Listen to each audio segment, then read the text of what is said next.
little bit early.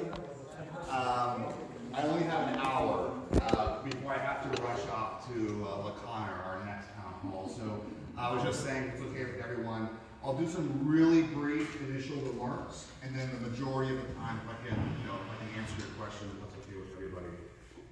Great. So I appreciate everyone being here. I appreciate everyone joining us, supporting our communities and our neighbors in the future of the tent. So thank you all for coming on this nice kind of cool day. So this legislative session has been one of the most challenging, toughest sessions I've ever experienced in my time in the legislature. There's a tight budget. The demands are enormous. The pressures on our families are unrelenting. But I do want to kind of highlight the hope, a sense of hope for you all today. Even in these challenging times, this hard year, we are moving forward. We are delivering for our community here in the 10 on Whidbey and across Skagit and Snohomish counties. So a few days ago, the House, we just released or published our proposed House budget. And I'm not going to sugarcoat it. Because we are in challenging times, we had to make hard decisions and hard choices. We have to find places where we can find savings.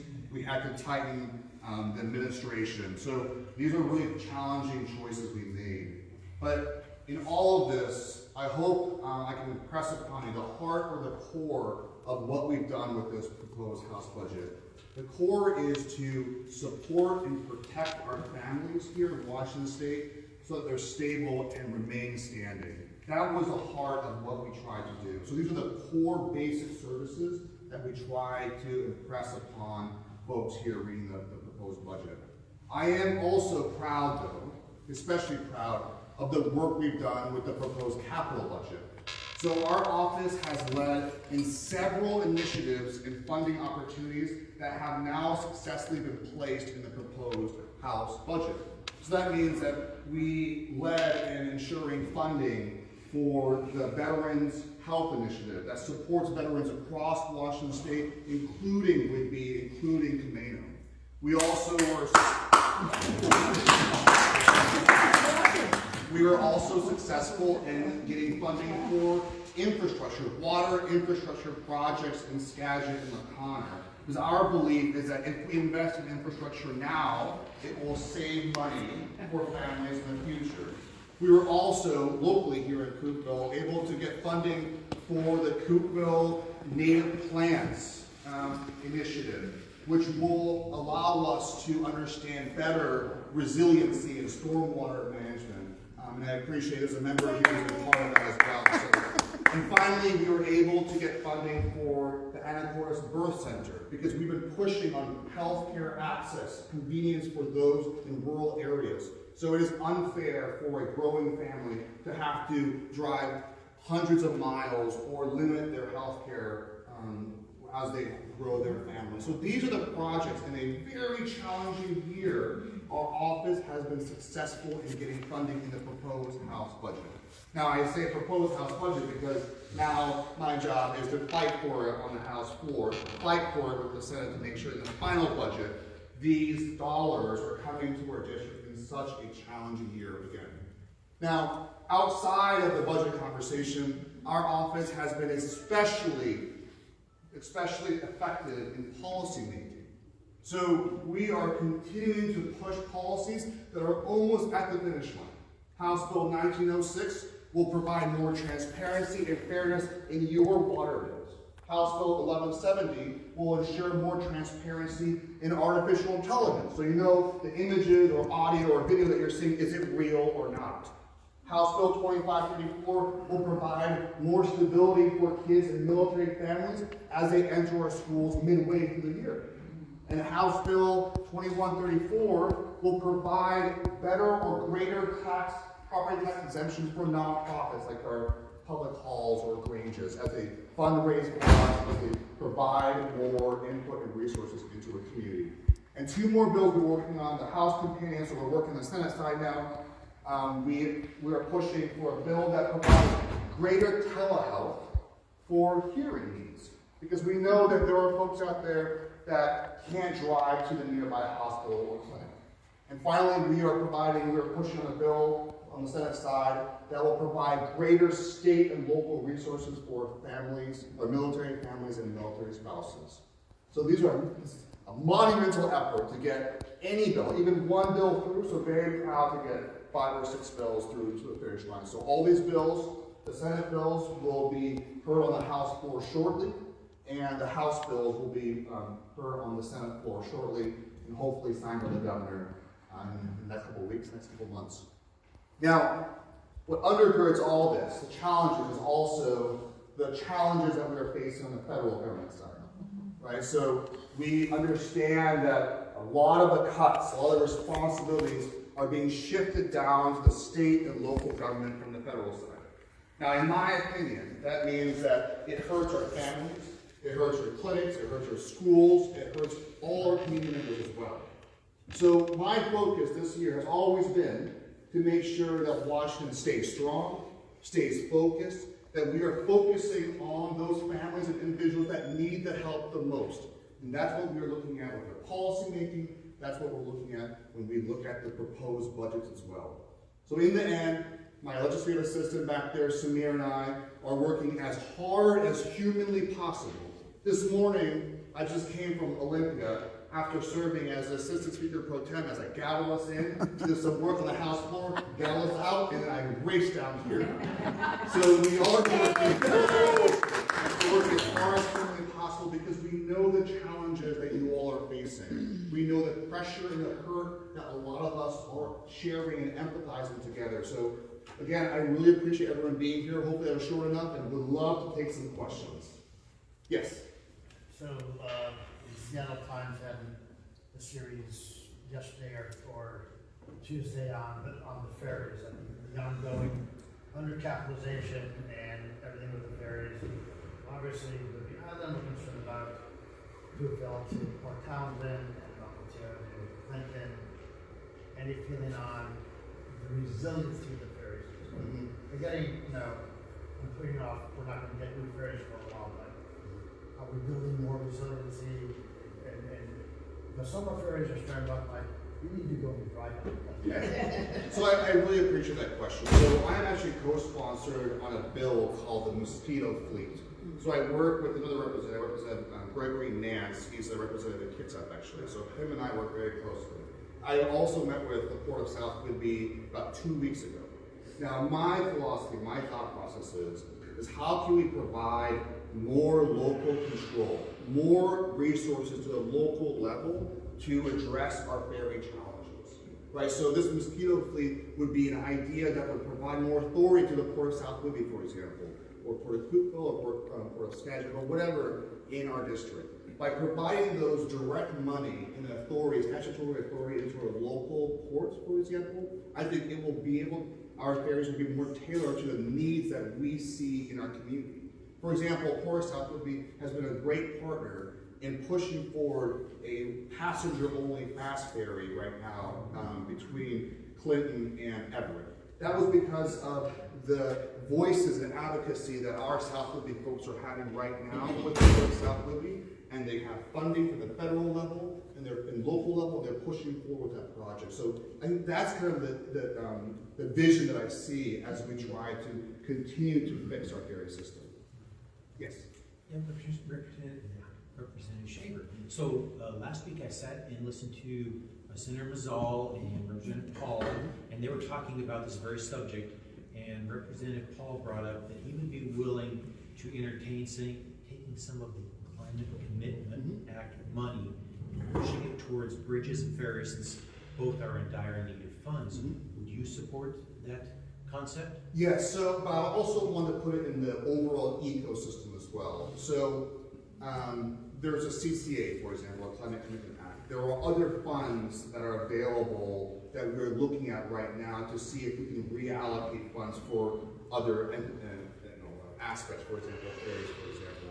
So while I say yes to CCA, I even say yes to the broader effort as well. Where are the buckets of money that we can pull from to equalize and ensure that we allocate what we care about, the money to that entity or to that aspect. So in the end, I think it's kind of what I highlighted in the proposed House budget. what do we care about most, and where can we find the money to ensure that it's protected?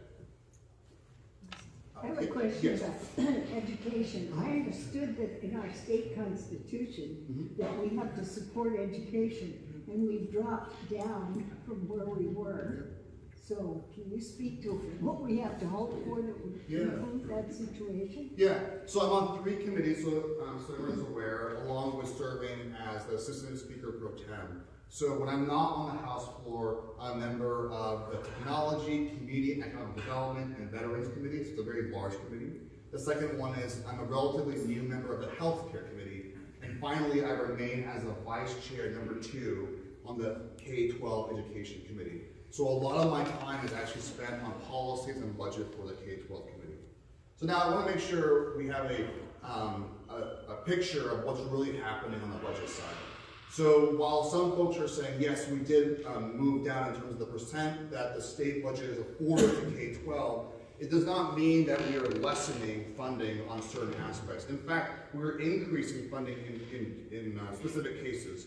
Last year, for example, we removed the state cap for special education. That was an important endeavor for me because I believe that every single student should have tailored resources and tools and curriculum in the special education program.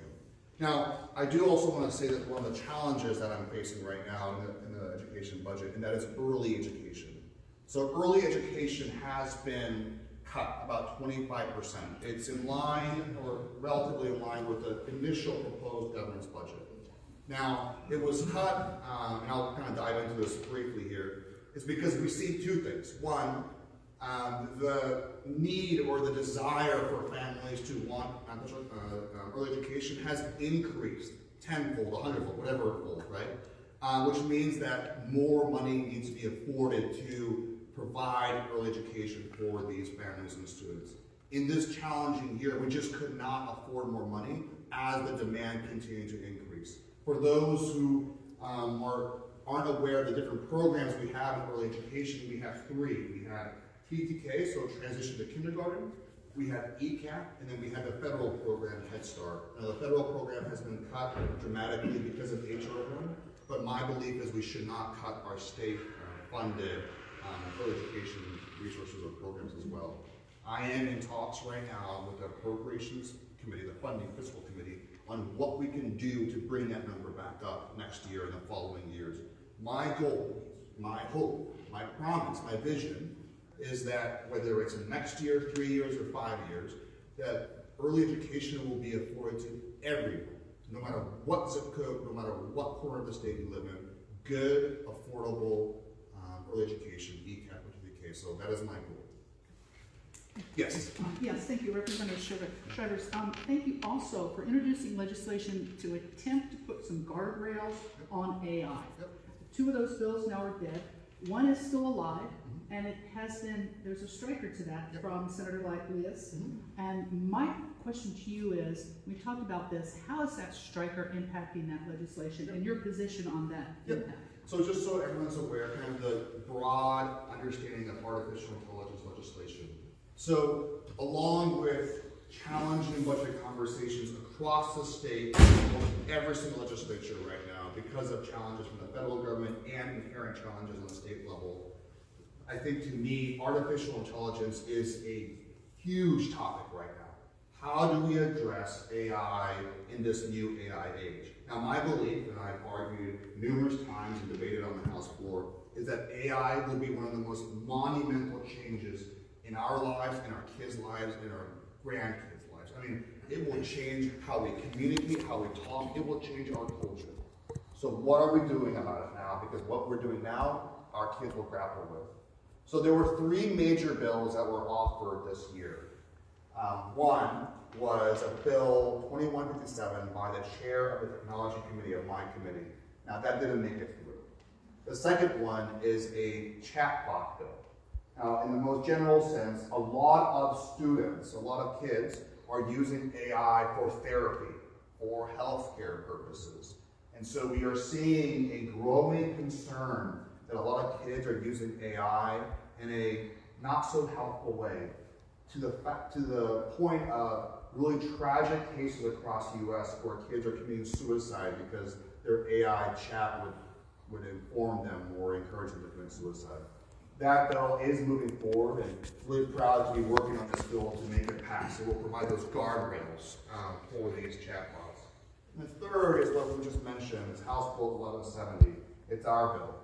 So I am on the Washington State AI Task Force, and we're on the cutting edge of trying to figure out what we should do in the legislature and what can pass. House Bill 1170 is very simple.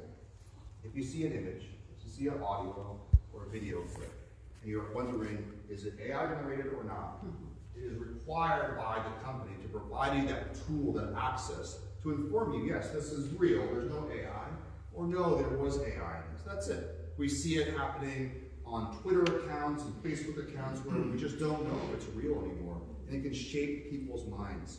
So this bill had a very tumultuous progress as it moved through the legislature, because again, Washington State is a hub of technology, right? We drive the conversation along with California, which means that there's a lot of input and, frankly, a lot of pushback. So in this process, it took me about 2 years, so this is the second year we introduced it. It is now in the Senate, so it's right before that Senate floor.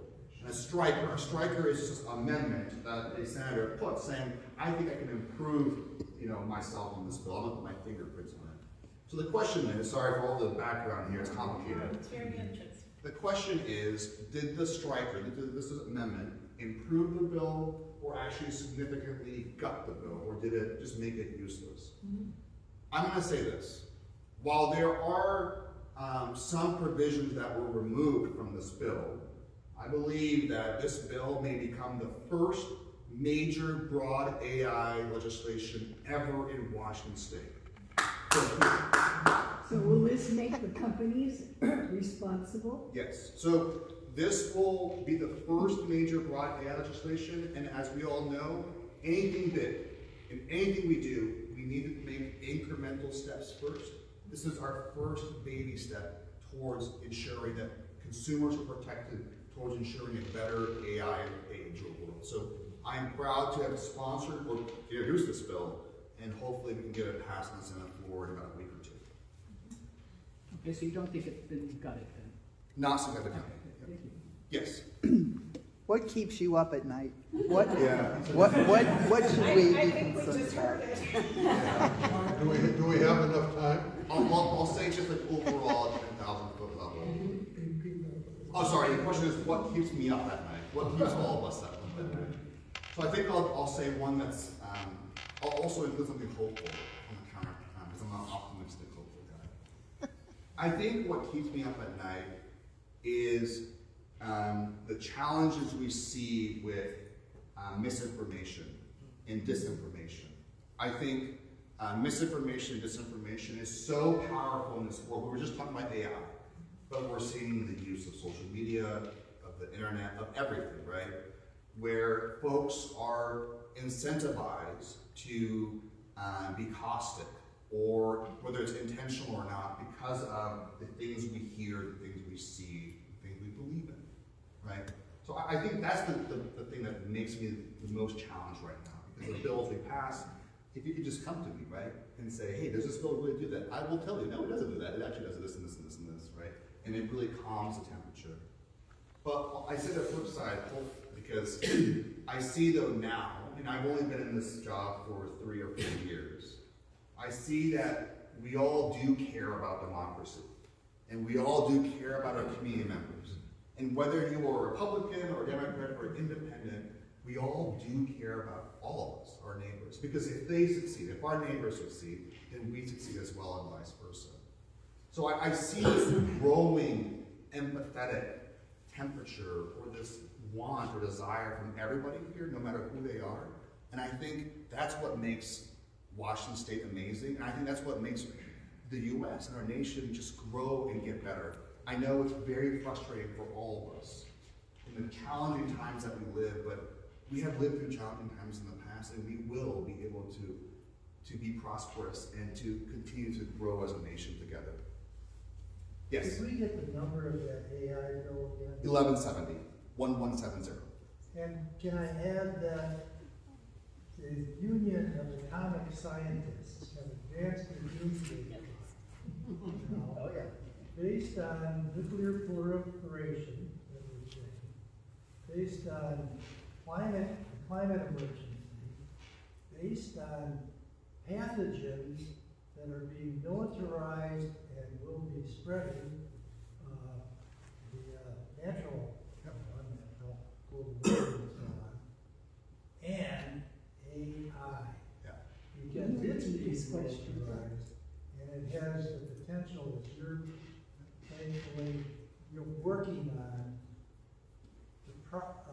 of creating disinformation and obfuscation. So the comment, just to repeat it, because I heard a request, is, we're saying that the doomsday clock is coming closer to midnight, and a lot of it because of nuclear proliferation or, environmental protection or lack thereof, but also AI. So again, I appreciate being able to, all of us, to be on the front end of trying to address one of the major concerns and also benefits of AI right now. Go ahead, David. Thank you, Mike. I got an email just the other day from some friends on the island, and I don't know the bill, but it has to do with recycling and charging basically a deposit. One, I wanted to have your sense of what you thought of it, where you stand, and then what they said is that Dave Paul is opposed because if he assumes that there's what his thinking is there's a cost that's going to be more harmful for low-income people. Yeah. So I'm sure a lot of you, or some of you may know, like when you go to Oregon or something, there's that kind of 3 cents return on a bottle or something. 10 cents, yeah, there you go, 10 cents return. And so you get a bottle and then you return it to whatever location. So that's kind of what it tries to emulate here in Washington State, because we don't have that in Washington State. Now the difference, and I'll kind of say broad differences, nuances here, is that in Oregon, the locations to return the bottles, for example, are either large recycling locations across Oregon. In Washington State, we understand that that can be inequitable for folks who aren't near a recycling station. So we are working closely with convenience stores and other kind of manufacturing areas for these recycling areas closer to the store, so it's closer to everyone and their community members. Yes?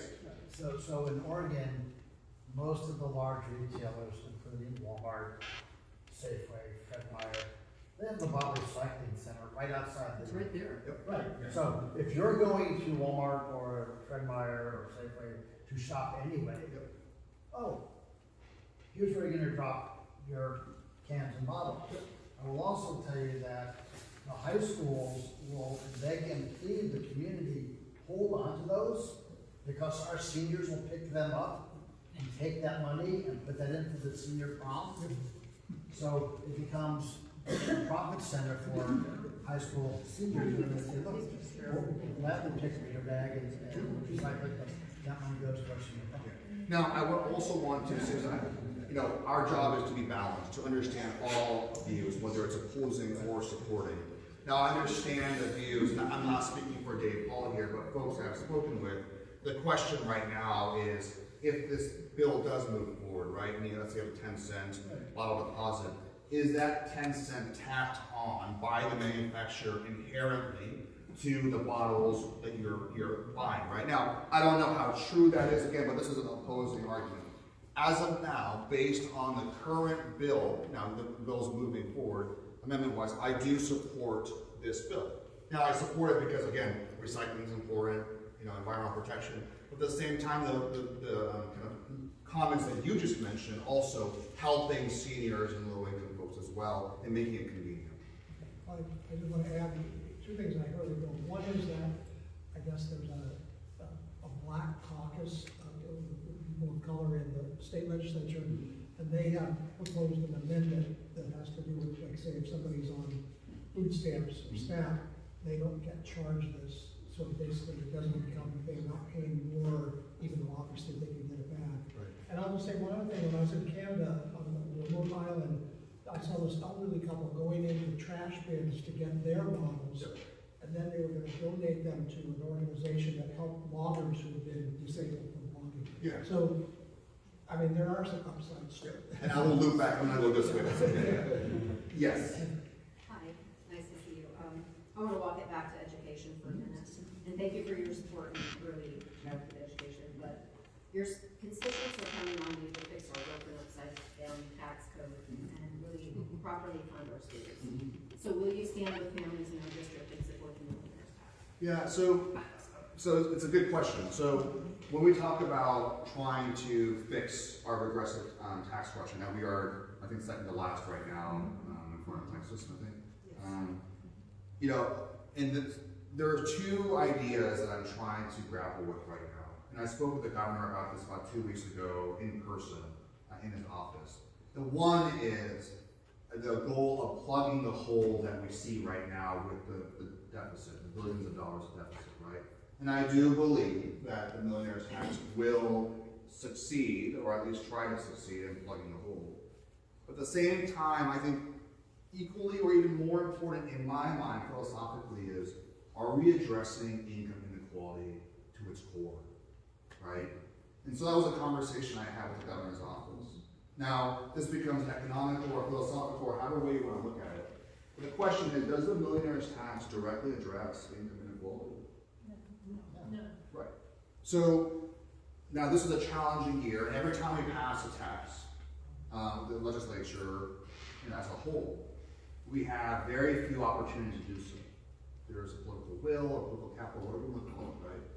So the question is, if we're going to address income inequality to its core, or if we're going to just plug a hole, what are we trying to do with the millionaire's tax? Now, I'm not giving you a straight answer because I'm still thinking about it right now, right? We still have 2-ish or 3 weeks to understand where we're going with the millionaire's tax.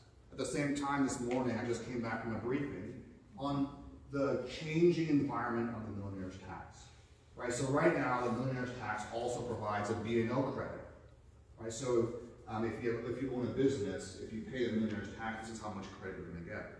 Now, there are other tax incentives or amendments that are actually dying right now. So the first one, for example, was an estate tax that would actually increase your estate tax, right? How much you're transferring, and that actually died in the Senate. The second tax that actually died also was a luxury aircraft tax, right? And that also died in the Senate.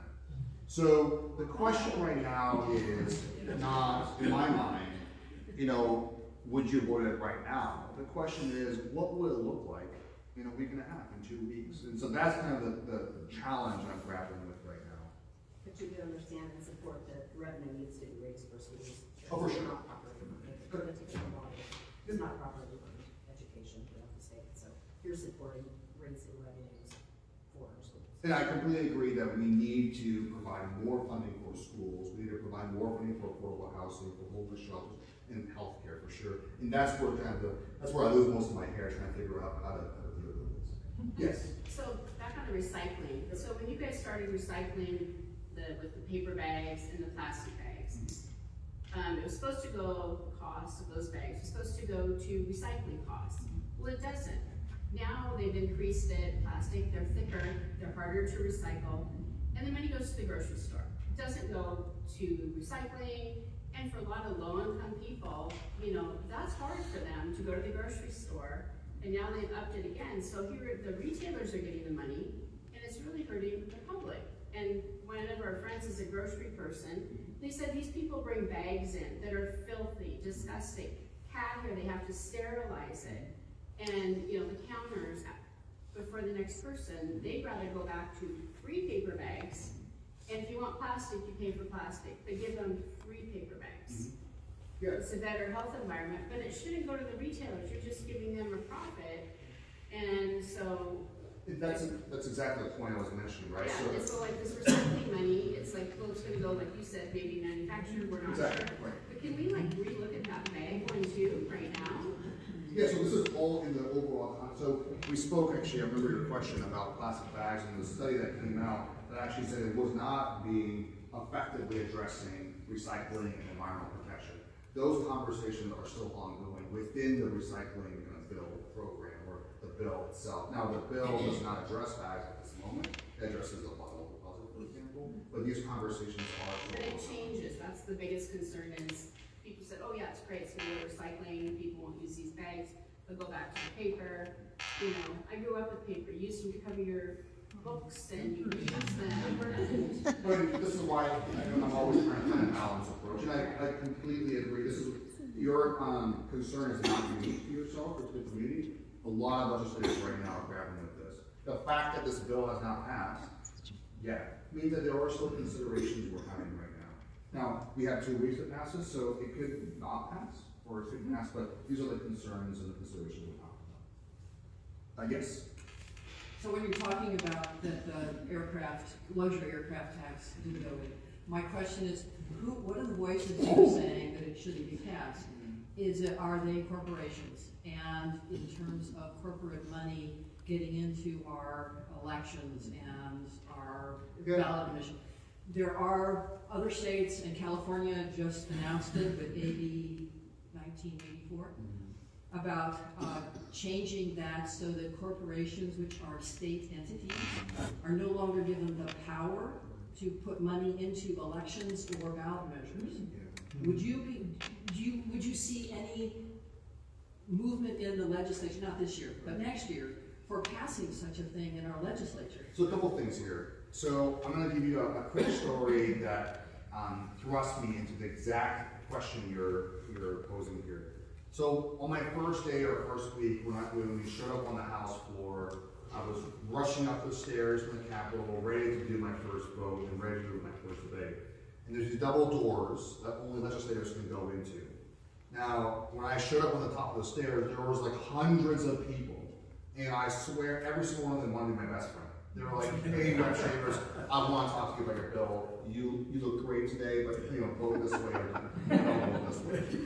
And I spent quite some time before I could get on the House floor, and I asked someone, "Why does everyone want to be my best friend?" They're all lobbyists. Yes. They're lobbyists from whatever industry. And the lobbyists are not generally, like, not all lobbyists are the same, right? They're not a uniform entity. There's lobbyists for affordable housing, right? There's lobbyists for healthcare, for example, good healthcare. So they're all very different, but they are lobbyists trying to change how we vote, trying to provide us more information, right? So the double-edged sword. So I think when we talk about issues, for example, House Bill 1170, which is the AI bill, in my mind, when I introduced it last year, I thought to myself, everybody should be yes on transparency and AI. It has taken me 2 years and a bunch of gray hair to get through AI because, again, tech is such a heavy element in Washington State. Right. So the question becomes, is it technically feasible? Would the public benefit? Would tech companies want it, right? So there's all these small little things that create challenges for bills. We hear hundreds and thousands of bills every session. I mean, it's all day long, every day in committee. Sometimes I'm on the phone with the gavel, just standing for 6 hours straight until it's like 2 in the morning, right, hearing bills. But the vast majority of bills die. They never ever get signed by the governor. And as it goes through the process, more and more die. So when we say, why the luxury tax, aircraft luxury tax die, right? Well, we have an aviation caucus, for example. We have airports that get revenue from private aircrafts. Now, I'm not saying one's bad or one's good or anything like that, but in my mind, my job is to protect you, right? It is to ensure that your values are heard in Olympia, and that's how the debate moves forward. Now, your second question about What? Oh, just this. What are they calling it? Yes. Transparent initiative. Yeah. So that elections initiative. Yep, that idea has been put forward this year, but similar to kind of what I just mentioned in tandem, the bill just doesn't move. It's a short session. We're just dealing with so much. Right. I was wondering about getting it for next session because it sounds like there's a lot of bilateral. 75% of Americans want to get corporate money out of politics. And there are conversations about that. Okay, so, cool. Yes. A short time ago, I'm going to turn the page way back to ferries and transportation. Last week or so, I read a novel idea in the newspaper. Our lifeline here on Whidbey Island was not the ferries, it's that bridge. And it's almost 100 years old. So this idea was, we're in the Nordic Hall. Norway was a good example. They have tunnels. Is there any interest in building a tunnel for Whidbey Island. We could have utilities, transportation, and a reliable, So last year in the summer, I spoke with the governor in person, actually here in Coupeville. We had a nice little coffee chat for a while. And in that coffee chat, the governor mentioned his number one priority at the time, and it was maintenance of the current infrastructure we have right now. Right? So, and it was quite apropos because several months later, Rainier shut down because of the Rainier Bridge, collapse and all that stuff. And so, the good news is I love living in Washington State. Washington State has always been my home, and I love it because we continue to grow.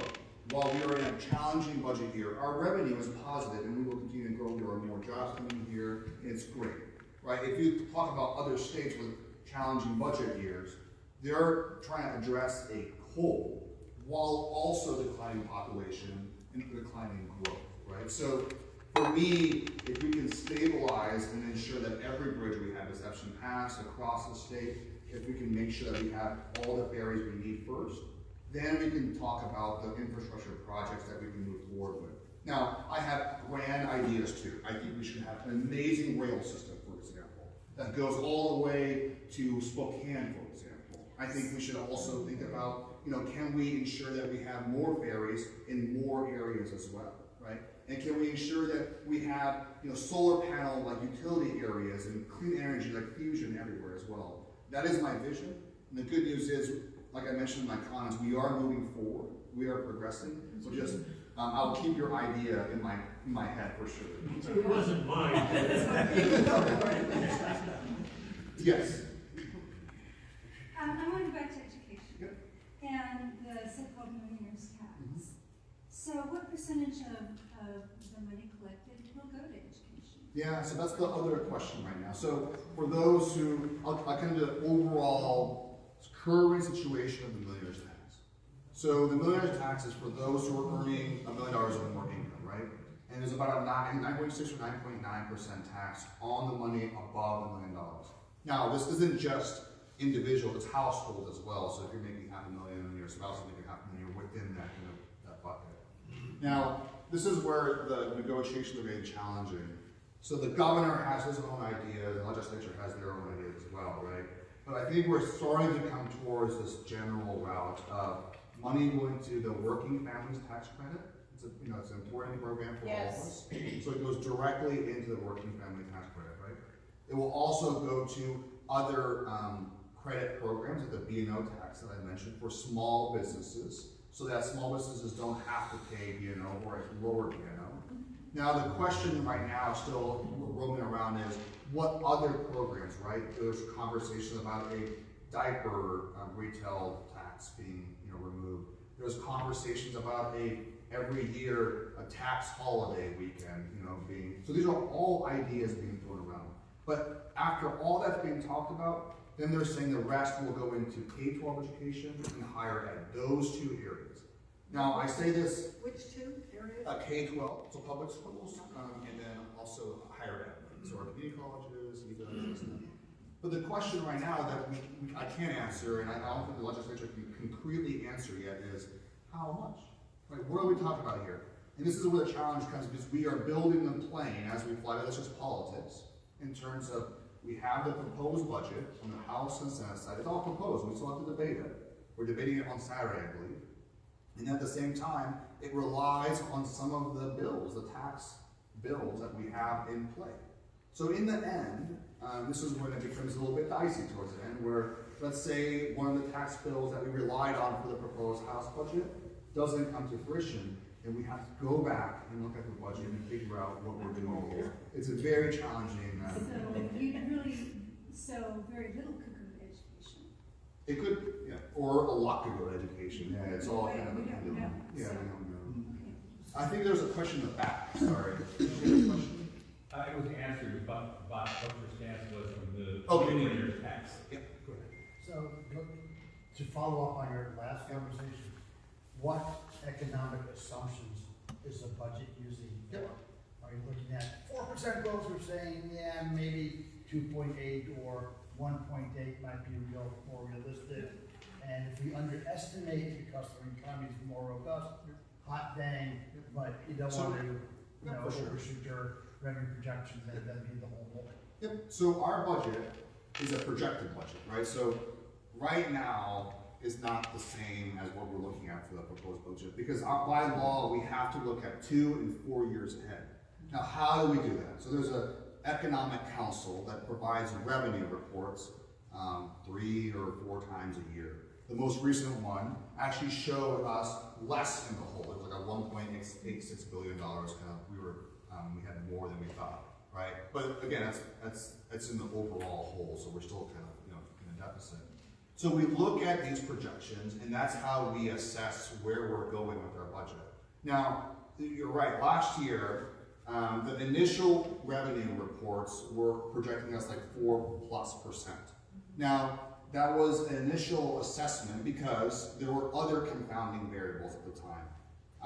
The President Trump got elected, and there were tariffs now involved, for example. Inflation wasn't down at the level that the federal government was saying it would be down. I mean, it's a little bit down, about 0.4, but there's still inflation. So all these numbers, these confounding variables, caused consternation on the revenue forecast. So the good news is, from my understanding, talking with the budget team and working with them, we are taking a conservative approach with the economic forecast because it's so uncertain on the federal side, for example, what's going to happen next year, next month, tomorrow. So we're not looking at a 4% kind of revenue. We're looking at about 2%, 2+% on the growth projection. So again, we are growing, but we're not aggressively asserting that the growth was 3 years ago or 5 years ago. Yes. You mentioned a little bit ago working directly to equalize income inequality. Can you put a little flesh on that? I don't understand that. Yeah. So, and this is where it becomes a little bit brainy or nerdy, as well as So, the past 2 years, we've been really kind of diving into the challenges that we see with income inequality. My belief, as your representative, is that most of the problems we see today, it can range from reproductive justice, environmental protection, public safety, is undergirded by an exacerbated income inequality across all age groups, across all demographics, across all areas. Here, here. Absolutely. What we're seeing here is, I'll talk about seniors, for example. So 2 to 3 years ago, I worked with Representative Sharon Wiley on passing a bill that expanded the property tax exemption program for low-income seniors, veterans, and people with disabilities. Because the more I talk with seniors, the more I talk with veterans who are low income, they were saying, I cannot afford my home.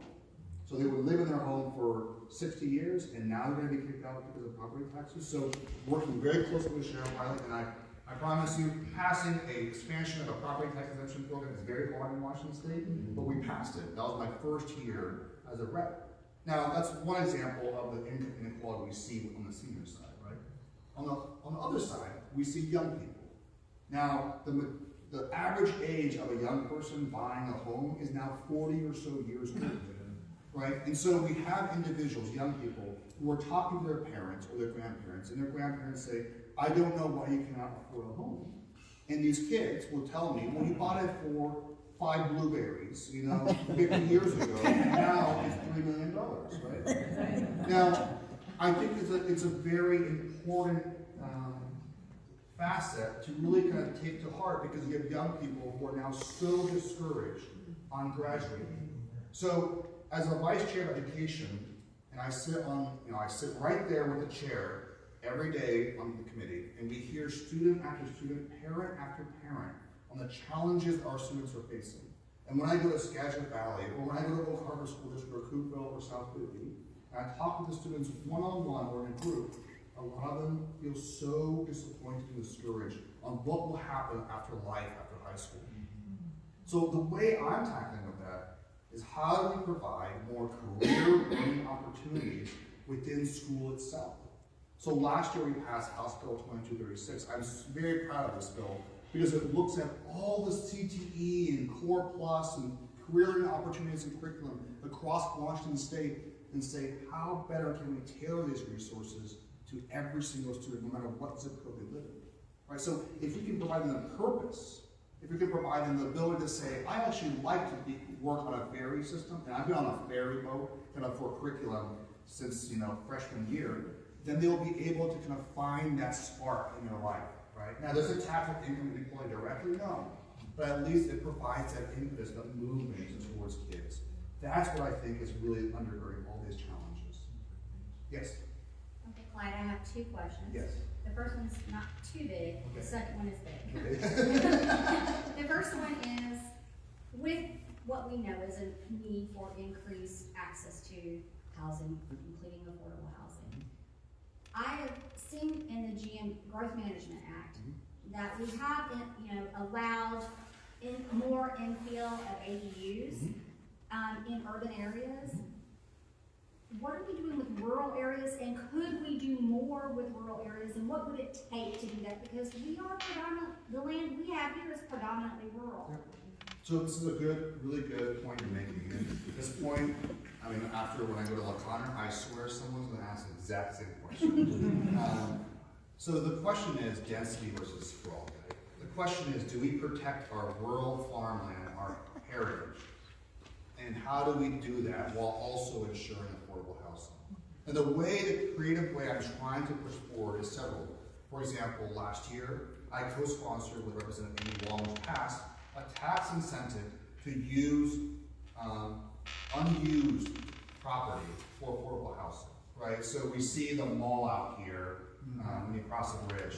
No one's using it, right? So how do we incentivize a developer to use that, right? And that's kind of within the density conversation. The second thing is I've co-sponsored numerous bills that passed that, like you mentioned, allows more use of ADUs, right? That allows, there's a bill that I passed 2 years ago, co-sponsored, that even the property tax exemption program that I just passed actually now applies to ADUs as well for the grandmother or the veteran in the ADU. So these are the ADU. So accessory dwelling unit. So it's like a small. Sorry. Yeah. So these are the things I'm trying to expand within the city boundaries.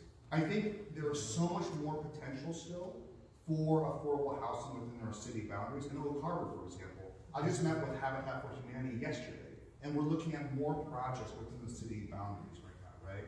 So I think there are still more ways to tackle that. Now, I asked folks, young folks, how do you think of this as well? There are so many considerations. They're smart. They know what needs to be done, right? They know that they want to live near transportation networks too. So how do we ensure that there's, Island Transit, for example, can provide transportation between affordable housing? That's what we're looking at right now. And of course, the ag community and the farming community is quite involved in this conversation.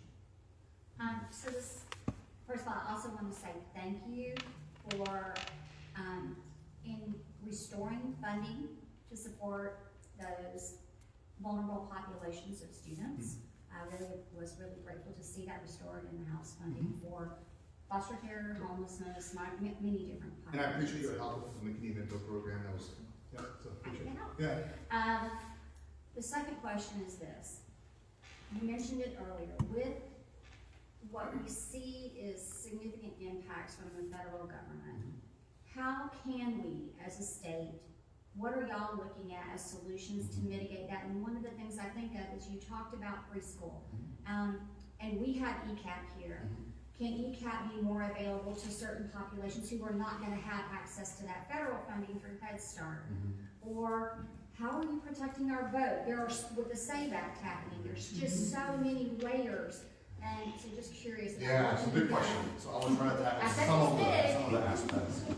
So I'll go with healthcare. So I was placed on healthcare last year. So last year was my first year on the healthcare committee because I informed the legislature that healthcare access is so important at the Critical Access Hospital here in Coupeville.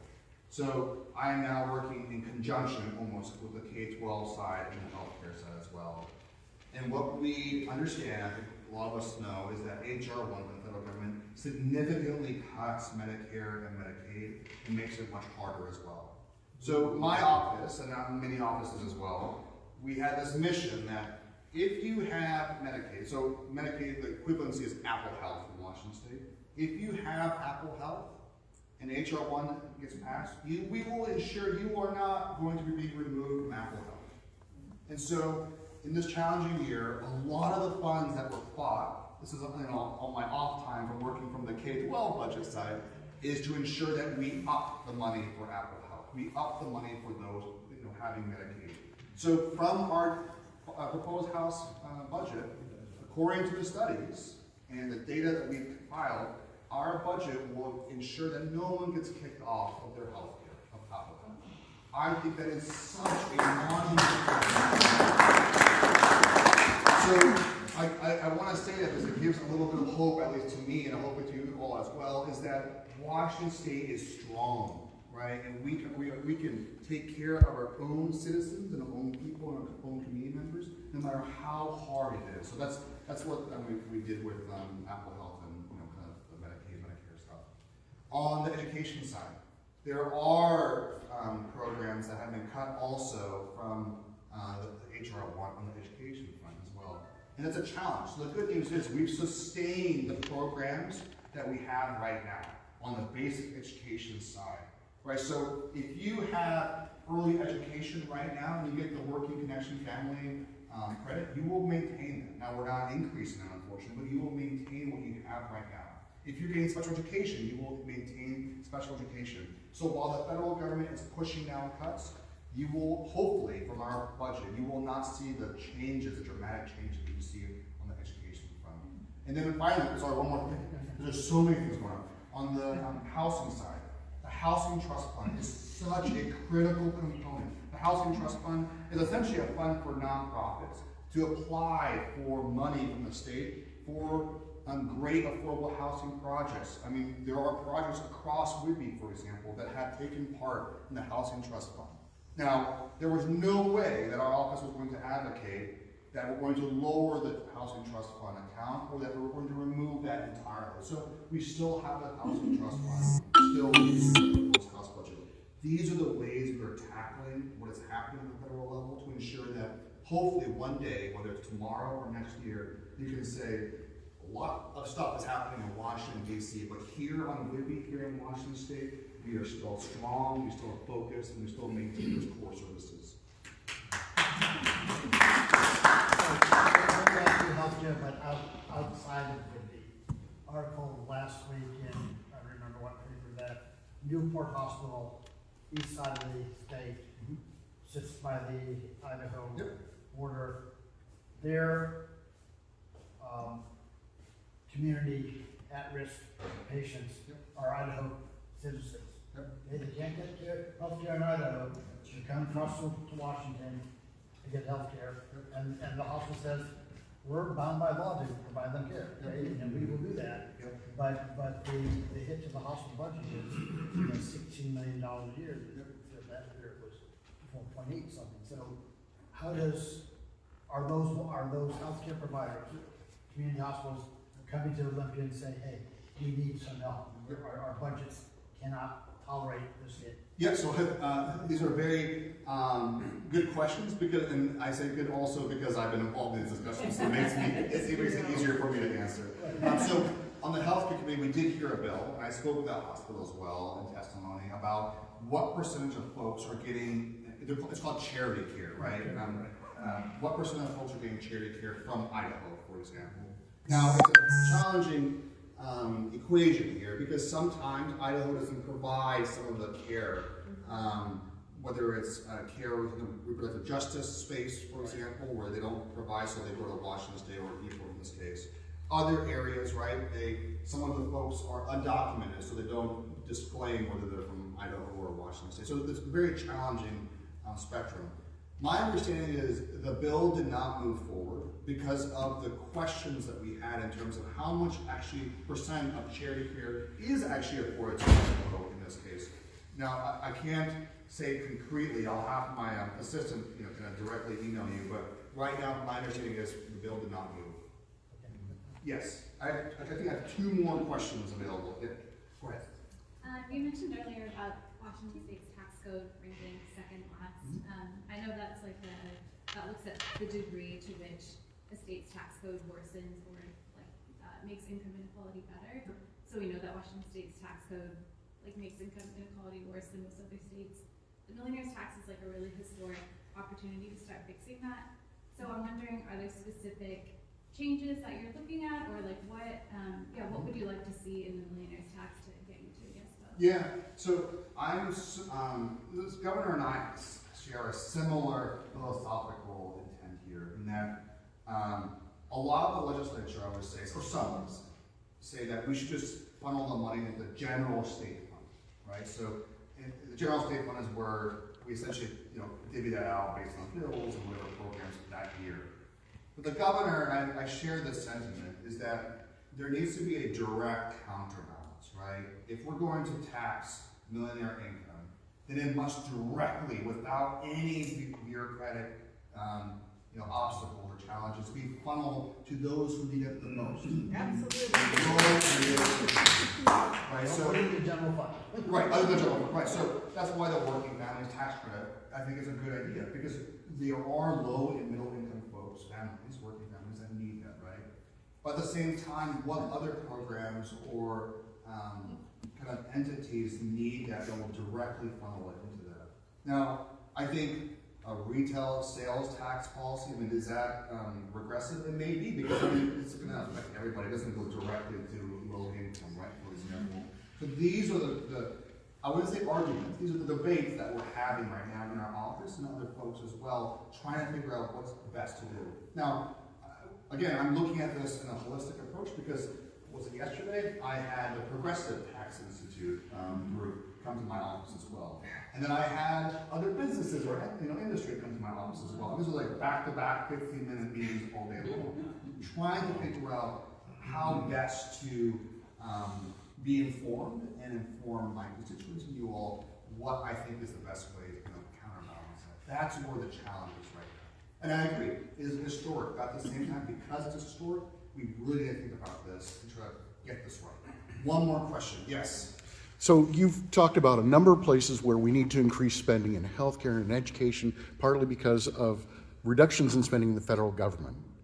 Are there places that the state of Washington is spending money now that you would see zeroing out or reducing big pots of money in order to fund that? Or do you think it all needs to come from additional revenues? That's what. So in the proposed budget, we do have cuts already in, skinning down certain administration or certain programs, right? I think that your question is important, but in my mind, if there was an entire program that needs to be wiped out, we have a bigger problem we have to address. And the problem is, why was that program there in the first place? Right? So I'll kind of translate this to the education fund. So a lot of the K-12 education budget is protected by the Constitution, by McCleary, right? And in that, the requirement is the programs that actually help our students, that we see students actually developing or growing, it's a positive influence on students and teachers and staff, must be maintained. You cannot remove funding from that, right? And so the good news is, the programs that we're seeing, that we're looking at, it's protected because they actually work in the education area. So for me, if someone's coming to me, hey Clyde, hey Rep Shavers, this program, we got to zero out right now. It has $5 million for the past 10 years, but zero out. My next question is, why was that program there in the first place? Why are we using taxpayer money to fund something that never worked for 10 years or 5 years? That's the philosophy that I'm taking. Great, so I apologize for having to go. I will be here for 5 more minutes, but I got to rush to a conference. Thank you everyone for coming. Thank you so much.